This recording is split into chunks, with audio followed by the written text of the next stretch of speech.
see on iseenesest täitsa kompleksne problemaatika, et siin ei ole küsimus mitte ainult selles, et kas nii-öelda fakte esitatakse loona seostatuna või siis tõesti nagu matemaatikas, et sulle antakse lihtsalt elemendid kätte ja öeldakse, et sisuliselt siit on võimalik ainult mingisugune üks järeldus teha, et või tõestatakse sulle see nii-öelda teoreem. Teoreemi on ka võimalik tõestada loona, et mul oli üks klassivend, kes oli reaalainetes väga tugev. Eriliselt tugev oli ta füüsikas. Ja tema sai füüsikatunni kontrollida ja kontrolltööde eest alati sai 2 hinnet.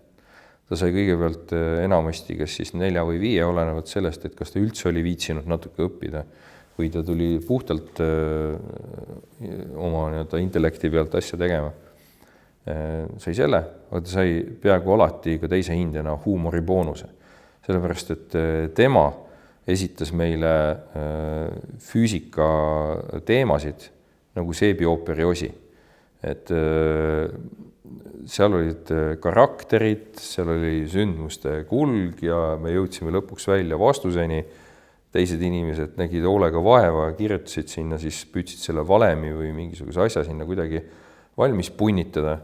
Aga tema jaoks oli see niivõrd lihtne, et tema oli tunnist meelde jätnud ka selle, et mida meil õpetaja rääkis näiteks selle kohta, et kuidas moodi Einstein seal mingisugust ühte või teist teemat seal mõtles või tõestas ja tema kirjutas selle lahenduskäigu kõik ilusti ära, aga ehitas sinna ümber mingisuguse täieliku seebiooperi.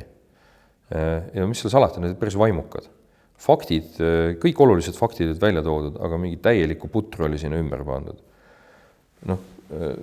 See on muidugi see, mis võib juhtuda ka õiguse mõistmises. Et selle narratiiviga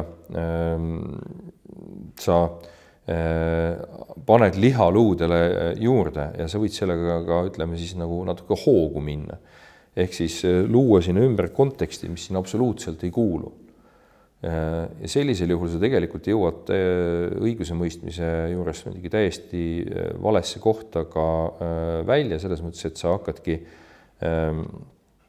mõjutama ja moonutama selle konteksti kaudu, mida sa oled sinna juurde loonud ja mis selle asja juurde tegelikult üldse ei kuulu. Ja see võib olla see, mis pärast narratiivi tuuakse välja kui ütleme, problemaatikat. Ja midagi sellist kahtlemata teha ei tohiks. Aga narratiiv kui selline, kui see on täpne, siis mis seal halb on? Siis tegelikult, olgem ausad, kõik, mida me kohtus tõendame, me ju räägimegi lugusid. Me räägime lugusid sellest, mis juhtus. Ja kuna me peame neid tõendama, ja tõendeid me kogume nagu piltlikult on öeldud läbi lukuaugu, eks ole, vaadates sinna minevikku tagasi, et mida meil siis õnnestub sealt välja selgitada. Et siis me peame nagu ettevaatlikud olema sellega, et kui palju ja missugust liha me sinna juurde paneme. Et need hinnangud, mida me ise anname, et need ei hakkaks fakte moonutama ja neid varjutama. Et selles mõttes paratamatult me niikuinii räägime lugusid. Üks puha, missuguse viisi me siis valime. Kas me valime viisi, kus me püüame neid jutustada ja need oma välja selgitatud faktid sellesse jutustusse ilusti sisse panna või me püüame seda teha kuidagi hakitumal või kuivemal moel. Et tüüpiline saksa õiguse käsitlus tõesti on võib-olla olnud selline, kus seda lugu räägitakse nagu vähem, kuna see on suunatud professionaalsele kohtunikule, mitte vandekohtule, et siis pannakse vähem rolli ka sellele, et talle tuleks kuidagi mingid värve sinna juurde tuua, et professionaalne kohtunik tahab saada kuivi juriidilisi fakte, tõend, seadusel põhinev hinnang ja edasi ta juba paneb selle terviku pildi ise kokku.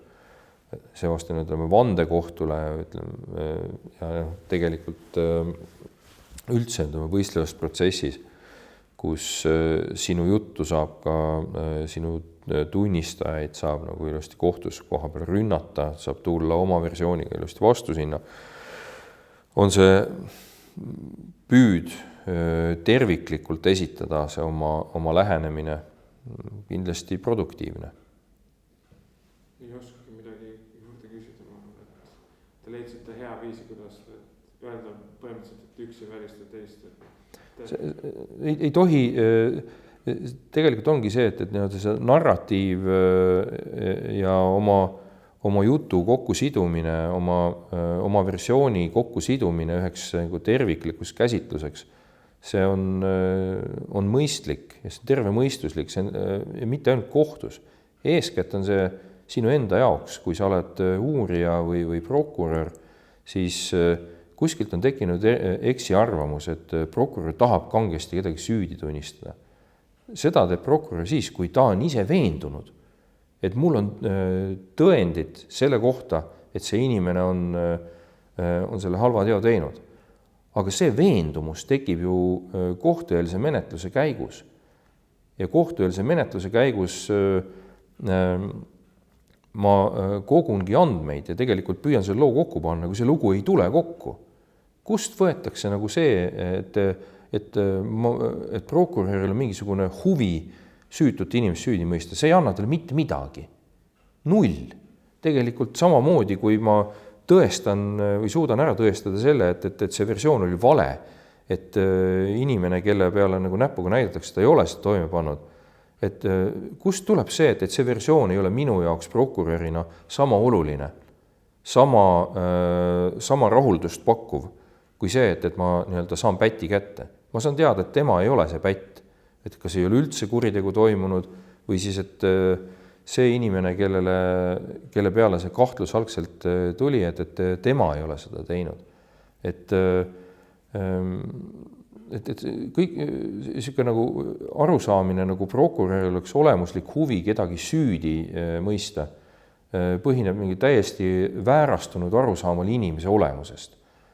Et samamoodi on massil tänavalt igal inimesel teise suhtes ka mingisugused, ma ei tea, kas me kujutame siis ette, et inimene käib tänaval ringi ja mõtleb, et aha, see on abielurikkuja, see on varas, see on, ma ei tea, kuulub valesse poliitilisse erakonda. Et lähtumine eeldusest, et prokurör on hingelt kuri inimene, on absurdne ja see ei vasta tegelikkusele. Praeguses ühiskonnas kindlasti mitte, aga ma arvan, et siin mängib ka mingil määral rolli see ühiskond, kus me tulime, kus prokuratuur oli riigivõimu vahend. Et see on ikkagi mõned inimeste peas sügavalt kinnistunud, võib-olla nad oma järgmisel põlvele ka neid samu uskumisi edasi kandnud.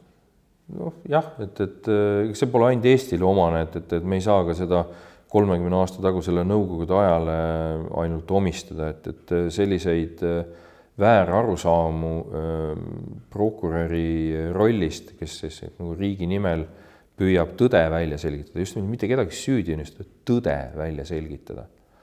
Ja kui ma olen enda jaoks selle tõe leidnud, siis ma lähen ju kohut, ütleme kohtu kaudu, tegelikult ma lähen ühiskonda selles veenma, et ma olen tõe välja selgitanud, ma tean, mis juhtus ja minu hinnang sellele on niisugune. Ma lähen oma hüpoteesiga ja püüan selles veenda tegelikult ühiskonda. Et selleks ma pean enne ise veendumusele jõudma, et see nii oli. Et ainult oportunist või lapsik inimene läheb siis, kui teisi veenma milleski, kui ta selles ise veendunud ei ole.